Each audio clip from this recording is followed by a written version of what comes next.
School bells will soon ring throughout Northeast Ohio, signaling summer break is over.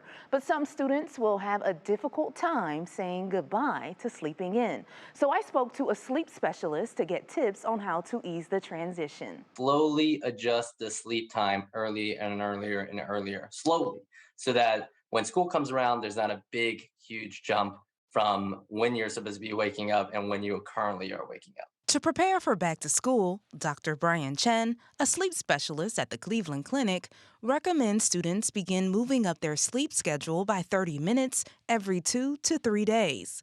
This will help them wake up on average an hour earlier each week.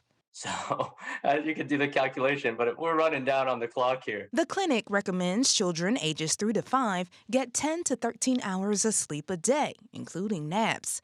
Kids 6 to 12 should get 9 to 12 hours of sleep a night, and teenagers 8 to 10 hours. Dr. Chen says the best way to tell your brain when to fall asleep is to wake up on time. The time that you wake up is going to set when your brain's going to be sleepy. Light hitting the eye and exercise help awaken the brain. Students working toward an earlier sleep schedule as summer break comes to a close should go outside and exercise the moment they get up. Take a walk the dog, do some gardening, play outside, whatever you want to do, but try to do it earlier in the day. Good sleep hygiene is key to falling asleep. Students should cut off electronics and bright lights at least 1 hour before bedtime. Sleep in a dimly lit room. Stay away from caffeinated or sugary drinks, and not eat or exercise too late at night. Those are the things that are probably going to help you fall asleep faster and on time. If your kids are more irritable, hyperactive, or having difficulty concentrating, these could be signs of sleep deprivation. Dr. Chen says if you're implementing all of the at-home techniques and your child's sleep schedule isn't improving, you should contact your child's doctor. There could be another underlying issue impacting their sleep. Back to you. That seemed like a lot to take in. Yeah, yeah, I was paying attention for myself. You know what's funny? We do this every year where we talk about, right, like no caffeinated drinks. Right. No thanks, I'm going to keep mine.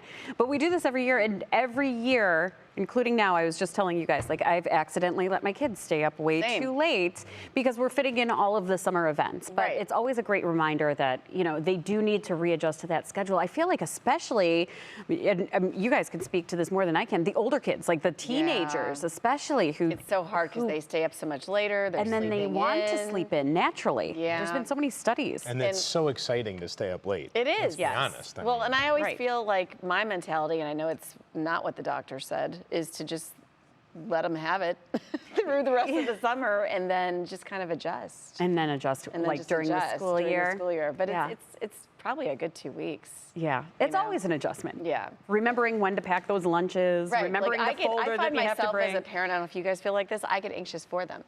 Oh, yes. You know what I mean? Yeah. Like I feel the butterflies That's normal. myself. Like